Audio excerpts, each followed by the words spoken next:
Welcome to another episode of Medicare Industry Insider, and today we're going to be talking through metrics agents should track. This is very important for several different reasons. It's important to track it for growth mode. It can be good indicators of when you need to add systems, processes, or people. It can help your team schedule and set goals. And overall, it helps you go towards a one-stop end goal that you're all watching. And of course, it also helps with if you are wanting to sell your business down the road. It can even help with all of that too. So of course, it'll help just make sure your business is on track where you want it to go and just help maintain your culture and reputation in your community. Absolutely. So lots of things that you should track. We're going to talk a lot about the different specific metrics that you should be looking at least from day zero, the things that you should have a plan in place for how to track those. And then some of the kind of, I wouldn't call them extras, but some of kind of the level 2 stuff, the things that once you're a little more established in business, it's going to really help you figure out where you are, where you're going, and how to get there. So that's really the why behind tracking a lot of these numbers. It is. It's a roadmap. You're going to know these metrics. It's going to help you establish what does growth mean to you. So when you start setting goals for your business, you're going to have to decide, how do I want to grow? How do I want to grow this agency? And by what means do I want to measure success of that growth? So tracking some of these things are going to give you a lot of ways to track whether you want to do something like EBITDA, a really traditional means of financial growth, or whether you want to look at the number of clients you're serving. There's a lot of different things you can do. But at the end of the day, you still have to run a business. You still have to be able to afford to make this difference in people's lives. And you've got a lot of people relying on you, not just your clients, but maybe staff, your family, families of others all rely on you. So there are a lot of things that you should be tracking, and starting with just some of the basics, these things that will give you that year-over-year guidance. It's going to help you see that projected growth. It's going to help you prepare your staff and systems to make sure that you can continue to support things at the level of service your customers have become accustomed to. Yeah, so I think one of the most basic ones that for some reason, talking to a lot of agents, maybe gets a little bit missed or just overlooked, but it's one of the most important ones, in my opinion, because it's the average or the number of active clients you serve. So when we say active, that means people who are actually paying the bills. So you'll have some clients that maybe you write just a drug plan. That one normally, you may be spending more time and effort and money than actually getting back in. Or they may be a client that maybe you wrote on a Medicare Advantage plan and it's hit the 7-8 year time frame where the commissions have fallen off, and that client's not actually a real client anymore. So taking a look at how many clients you have that are active versus how many are just policyholders, or maybe they're just a client that's on a list that you thought was a client. So what does a real client look like? And then actually looking at that, because you can actually then go back through and say, okay, this person's getting ready to fall off. Is there an ancillary product? Is there a process? Could we talk to them about maybe switching carriers that maybe work better for them? Maybe their income has, or their premium's gone up, and they may be interested in a lower level plan from F to N. There's a lot of options, but that way if you're servicing them, you're taking those phone calls, you're able to afford to take care of that person. Absolutely. And there's a lot of other numbers that kind of work together to give you some, kind of the last one we'll talk about for basics is just your net profit. But there's a lot of numbers that help you get there. So you want to look at those average age of your clients. How long can you expect those people to stick around? Assuming if you're like most, kind of hometown agents, we'd hear constantly and consistently the number one reason you lose a client is because they pass away. So if you're looking at average age of clients and you have an average age of, say, 78, probably time to really look at your age in and your turning 65, your folks that are retiring at age 67, 68, to really look at how to lower that average and make sure that you're maintaining a more youthful book, folks that are going to stick around for a long time, so you're not constantly chasing new cases to replace those folks who pass away each year. So looking at that, looking at some of your sales metrics, look at your client appointments compared to the number of policies you're selling each month, look at how many referrals you're getting. One that I'm going to stop you on that one too, because I feel like that one gets missed a lot of you spend all this money on marketing and maybe it's billboards, leads, networking, whatever the direction is, but not tracking where you got those is so important. So figuring out how you're getting those referrals can then you can backtrack that into where you're spending your money and then how you're actually getting people. Is it worth it? Well, and not just referrals, but I would also track things like who's leaving you reviews on Google, Facebook, your actual website, however you like to collect those reviews, looking at what that engagement level is, looking at when's the last time each client heard from you on average. I think it's not written on our list here, but I think that's another really important It is a really good one. That's retention. Looking at client engagement. Who are you talking to regularly? Double checking. We talked about clients that die. One of the big reasons agents don't know how many clients they have, people die. All of a sudden, you've got this client that you haven't talked to in 3 years, and you go, do they just not like me anymore, or did they pass away?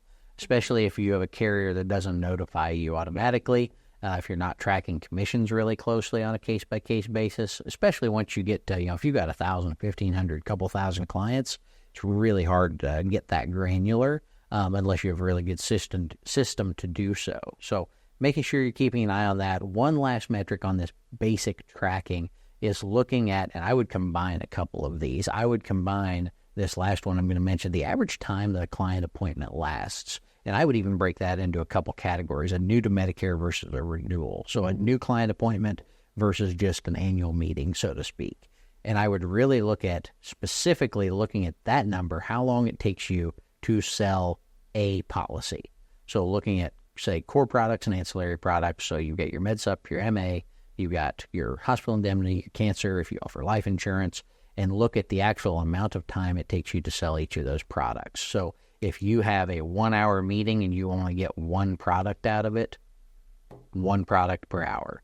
If you have a 1-hour meeting and you sell a Medicare Advantage plan and you cross-sell a HIP and you sell them a cancer plan, that is a drastically more profitable appointment. So you have to look at not just your net profit for the year, your profit of your whole business, but also really look at your efficiency on a per appointment basis to see, are you running profitable appointments every single time? Yeah, I think that's really important too, because looking at your mix of business, we always talk about this too. I think looking at your client base and then saying, how many products do I have per policyholder? And if you've got more than, they usually say if you have at least 3 products, then that person's pretty loyal to you. They're probably not going anywhere. It also increases the value of your business.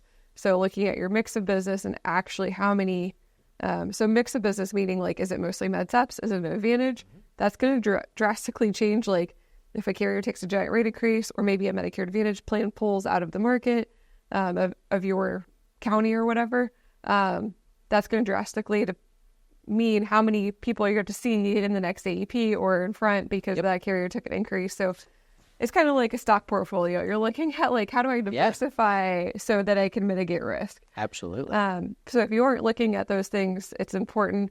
And then we always say there's a lot of indications that a lot of these numbers are giving you. For example, the number of clients that you serve. If it's over a certain threshold, you might start seeing a lot of people start getting overwhelmed around 500 to 700 clients if they're taking care of them themselves.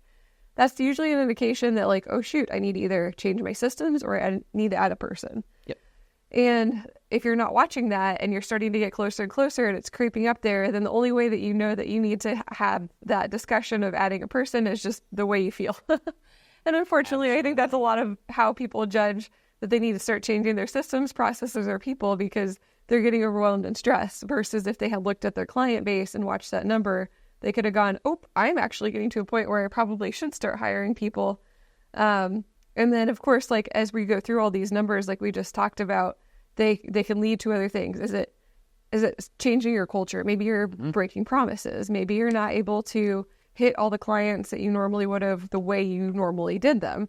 So if your client expectations are changing and you never had that discussion with them, or maybe your systems have changed because you can't keep up with it, these numbers are going to help you make those informed decisions on when you need to make changes and how to make sure that the culture and the reputation that you have in the community is not getting hurt because you're getting overwhelmed as you grow. Absolutely. So that's why we're mentioning a lot of these different metrics, is making sure that you're making your profit and just staying on track with what does your business look like? Those are the basics. Those are the basics. But there's a lot of other things. If you're serious about growth, if you are in a major growth mode, if you're maybe trying to acquire business, trying to bulk up a book of business to retire and sell that book of business. Or if you're just mid-career and you're excited about what you do every day, there are a lot of things that will help you level that up and start running your business more like a business. I think even if you're a solo agent, these numbers that we've already talked about are super important to track. But if you're in that phase where you're going from agent to agency owner, these next set of metrics are going to be really critical. It's going to tell you where to spend your money, what you need to cut, how to stay on track to streamline the cost of your doing business. And a lot of it is just really knowing those earnings. So starting with a couple of really basic things like that EBITDA. So looking at those earnings before interest, taxes, and amortization, and then really working with an accountant. Stop trying to do things on your own, really putting together thorough and readable and usable P&Ls, profit and loss statements, so you can really use that to track your success on a monthly, quarterly, and annual basis. 100%. I think profit or loss is going to be a big thing to take it. And there's a lot of good systems for that. I've seen QuickBooks, I think, has a nice system. You do have to do a little bit to like prep. So like, sure. I know you take your banking information and that's why it's also important to have like a bank account specifically for your business. Absolutely. But then you can take your bank statements and you can categorize like, okay, this was marketing, this was office expenses, this was payroll. So you can divvy it all out. So it takes a little bit of upfront work, but then a lot of these platforms and systems will then just start generating profit and loss statements from your bank account. So there's ways, like we said, systems, process, and people. This is a way that you can start tracking that and knowing it with the system that can help you down the road with like profit and loss, EBITDA, things like that. The next one I want to go into is the retention or churn rate. So tracking who you're losing and how often you're losing them. So we've had certain people who lose a large chunk of clients because of death. They get older. They weren't tracking maybe the average age of their clients. And I've also seen people losing a large chunk of clients if they live in like more of a vacation spot. Maybe they are moving, or they're snowbirds, things like that. So you may lose them because they sell their vacation home or that's not their primary resident or things Sure. like that. Those are, I think, the two big ones. So the other one, I guess, would be if there's a big product that pulls from the market, if you're prepared to rewrite all those people, and you might end up losing a little bit or retaining at very least if something like that were to happen. Absolutely. So retention rate is important. You're basically looking at your total active clients at the end of the year divided by the beginning of the year active clients times 100. So that'll get you a nice percentage for your retention rate. Absolutely. And I think this is a really important one because it's going to help you with some of these other calculations we're going to talk about later. But the next one we want to go into is acquisition costs. So what does it actually take for you to acquire a new client? And you really need to be running several sets of numbers on that. One, you need to have an agency level cost of acquisition. So what does it take? How many total new clients do you bring in the door? And then what does that cost? So what's your total marketing expense, sales expense, all of that divided by the number of new clients you bring in every year. So looking at that, but then also looking at tracking that where you can, the more granular you can get, the better, on your lead sources. So whether you're buying leads, looking at cost of acquisition for each individual vendor you use, looking at if you are using a new lead source like events, or if you're using flyers or billboards or mailers, tracking each of those best you can. And that can be difficult. It can be hard to remember. Part of that's in your training your staff, training yourself to make sure you ask, how did you hear about us? Where did you come from? How did you find out about our agency? So you can start allocating those sales to the right lead source, the right marketing resource, and make sure that you are getting that ROI, that return on investment for each of those marketing mechanisms, or finding out which ones to cut. Yeah, and I think sometimes that is hard. Like we've talked to several established agents who maybe have done a lot of reminder marketing, sort of like what we see with McDonald's or Starbucks, or just reminding you that they're there.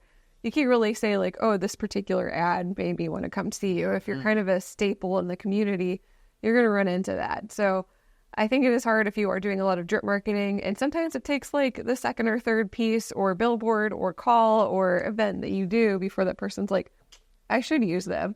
So it is hard, but I think the more you start asking, the more you'll start seeing maybe you'll start seeing trends. And then if you're like, oh, wow, I've been paying for this magazine for the last 10 years and nobody reads it, maybe you cut that one. So that is a nice way to like track your expenses. It is frustrating though. Like sometimes it's hard. The next thing that is usually one of the biggest expenses for most companies is payroll, and that includes yourself.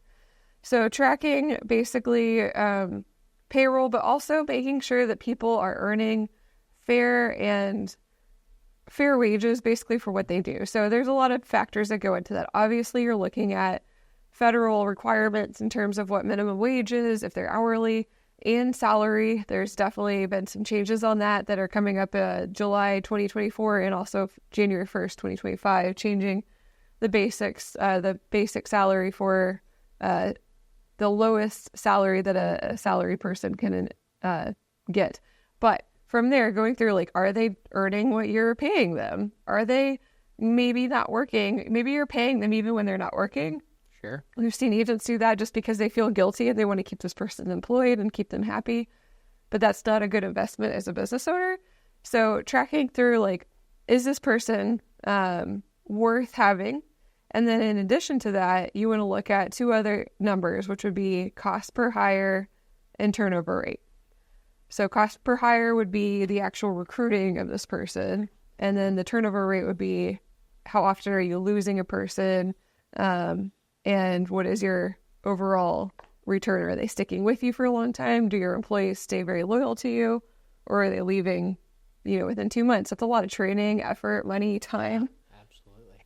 It can be really expensive to bring on employees. So I think the name of the game here is looking at that turnover of employees and just realizing that, it's kind of like, so everyone knows I'm an avid fisherman, and, you can buy really cheap fishing gear or you can buy really expensive fishing gear. And it's, as is common with a lot of hobbies, there's the old adage, buy once, cry once. Spend the time, spend the money on good equipment first. Same goes with employees. Mm-hmm. Find good employees and spend what they're worth to make sure you don't have to constantly be finding new ones.